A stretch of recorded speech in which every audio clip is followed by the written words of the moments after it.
ఈనాడు చూస్తే కేంద్ర ప్రాయోజిత పథకాలకు మళ్లీ ఊపిరొచ్చింది. ఏడాదిలో వెచ్చించింది 14,479 కోట్లు. కూటమి ప్రభుత్వంలో పట్టాలెక్కిన 82 పథకాలు, లక్షల మందికి చేకూరుతున్న లబ్ధి, తాగునీటి సౌకర్యం, రహదారులు, అభివృద్ధి పనులకు ఊతం.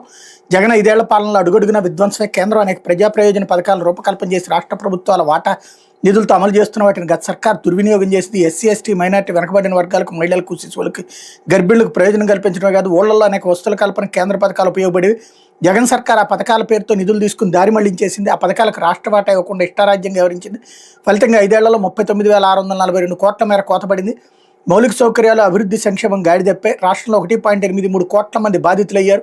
పథకాలకు అందాల్సిన సొమ్ము 8,456 కోట్లను జగన్ సర్కార్ ఉఫ్ఫని ఊదేసింది.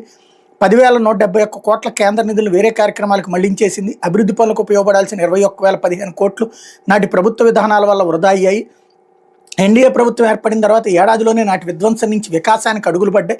కేంద్ర ప్రాయోజిత పథకాలు గాడిన పడ్డాయి. చంద్రబాబు ఆధ్వర్యంలోని ప్రభుత్వం 14,479 కోట్లు వెచ్చించి 82 కేంద్ర ప్రాయోజిత పథకాలకు పునరుజ్జీవం పోసింది. జగన్ సర్కార్ పెండింగ్ పెట్టిన బిల్లులని చెల్లించడంతో పాటు కేంద్ర పథకాలకు రాష్ట్ర ప్రభుత్వం వాటా సకాలంలో విడుదల చేస్తూ ప్రజలకు ప్రయోజనాలు అందేలా చూస్తోంది.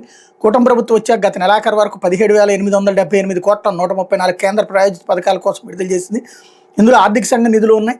రైతులు, ఎస్సీ, ఎస్టీలు, విద్యార్థులు, కిషోర బాలికలకు లబ్ధి చేయగలిగేలా వ్యవస్థను సంస్కరించింది. గ్రామీణ ప్రాంతాల్లో రహదారులు, మంచినీటి సౌకర్యాలు మెరుగుపరిచేలా కేంద్ర పథకాలకు రాష్ట్ర నిధులు జత చేసి అభివృద్ధికి బాటలు పరిచింది అన్నటువంటి వార్తని హైలైట్ చేశారు. లేకపోతే మురికి వ్యాఖ్యల కేసులో